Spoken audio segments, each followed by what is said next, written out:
ইরানের সর্বোচ্চ ধর্মীয় নেতা সহ বহু সামরিক কর্মকর্তারা তারা জীবন দিয়ে অপরাধ না করেও তাদের আজকে এরকম নির্মম পরিণতি বহন করতে হচ্ছে। সেখানে আরব নেতারা আরামায়েশ করবেন আর আমেরিকার সাথে তুতু তুতু করবেন, ওইটা চলবে না। দর্শক, চিন্তা করতে পারেন, একটা দেশের সর্বোচ্চ ধর্মীয় নেতা আয়াতুল্লাহ আলী খামেনি নেই, প্রতিরক্ষা মন্ত্রী নেই, সেনাপ্রধান নেই, এবং ধারণা করা হচ্ছে 40 জনের মতন ঊর্ধ্বতন সামরিক কর্মকর্তা, বেসামরিক কর্মকর্তা নেই, যারা রাজনীতি এবং সামরিক যেই স্থাপনাগুলো যারা নিয়ন্ত্রণ করেন। তারপরও প্রেসিডেন্ট যিনি বেঁচে আছেন এখন, তার হুঁশিয়ারি শত্রুদের বিরুদ্ধে কঠোর হামলা চলবে। এবং আজকে কিন্তু দেখা দিচ্ছে যে ইসরায়েল আর আমেরিকা হামলা করবে, আর মধ্যপ্রাচ্যের আরব দেশগুলো ওই যে লবেঞ্চুস খাবে এই বিভিন্ন জায়গায় আমেরিকার ঘাঁটি গেড়ে, ওই জিনিস আর হবে না। ইরানের জনগণ যেমন মূল্য দিচ্ছে, ইরানের সর্বোচ্চ ধর্মীয় নেতা সহ বহু সামরিক কর্মকর্তারা তারা জীবন দিয়ে আজকে তাদের যেই চরম অপরাধ না করেও তাদের আজকে এরকম নির্মম পরিণতি বহন করতে হচ্ছে। সেখানে আরব নেতারা আরামায়েশ করবেন আর আমেরিকার সাথে তুতু তুতু করবেন, ওইটা চলবে না। সুতরাং ইরানও একযোগে 27টা স্থাপনায় হামলা চালাইছে। এখন দেখেন বিভিন্ন দেশ থেকে হতাহতের খবর আসছে। কুয়েতে 1 জন নিহত, আহত 32, স্বাস্থ্য মন্ত্রণালয়।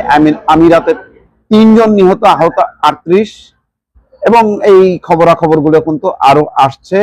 ইরানের হামলায় ইসরায়েলের বেইত সোমেশে নিহত বেড়ে 8 জন মারা গেছে।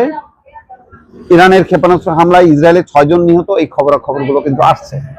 তার মানে ইরান তার সর্বোচ্চ শক্তি দিয়ে একাই লড়ছে এতগুলো দেশের বিরুদ্ধে। এবং ইনফ্যাক্ট শুধু ইসরায়েল এবং আমেরিকার বিরুদ্ধে না, এই দুই রাষ্ট্রের যে তাবেদারি করে যে সমস্ত দেশ, সৌদি আরব, সংযুক্ত আরব আমিরাত, ওমান, কুয়েত, কাতার, সব দেশগুলোকে সাইজ করছে। কপালে যা আছে, হয় ধ্বংস না হয় সৃষ্টি, হয় মৃত্যু না হয় জীবন, এই পথ বেছে নেওয়া ছাড়া আর কোনো উপায় নেই।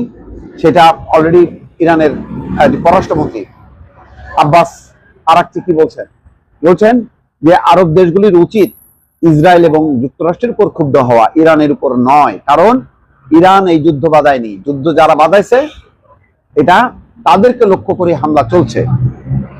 এখন ইরানের প্রেসিডেন্ট বলছেন কি, ইসরায়েল এবং যুক্তরাষ্ট্রের স্বার্থ সংশ্লিষ্ট স্থাপনায় ইরানের কঠোর হামলা চলবে। আজ রোববার টেলিভিশনে দেওয়া বিবৃতিতে ইরানের প্রেসিডেন্ট এই হুঁশিয়ারি দেন। তিনি বলছেন, পেজিশকিয়ান, আমরা আমাদের সর্বোচ্চ নেতার পদাঙ্ক অনুসরণ করব। তিনি বলেন, ইসলামী প্রজাতন্ত্র ইরানের সশস্ত্র বাহিনী কঠোর আঘাত হানতে থাকবে, শত্রুদের সামরিক ঘাঁটি ধ্বংস করতে থাকবে। ইরানের প্রেসিডেন্ট আরো বলেন, বিপ্লবের নেতার অর্থাৎ আয়াতুল্লাহ আলী খামেনির শাহাদাত বরণ ছিল বছরের পর বছর ত্যাগের চূড়ান্ত পরিণতি। আজকে ইরানের জনগণের জন্য এবং যুদ্ধবাজ ইসরায়েল এবং যুক্তরাষ্ট্রের জন্য এই পরিণতি বহন করেছেন ইরানের সর্বোচ্চ ধর্মীয় নেতা। সুতরাং এখন আর পিছু হটার কোনো উপায় নেই, লড়াই চলছে, চলবে। এটাই হচ্ছে ইরানের প্রেসিডেন্টের এখন পর্যন্ত শেষ ঘোষণা।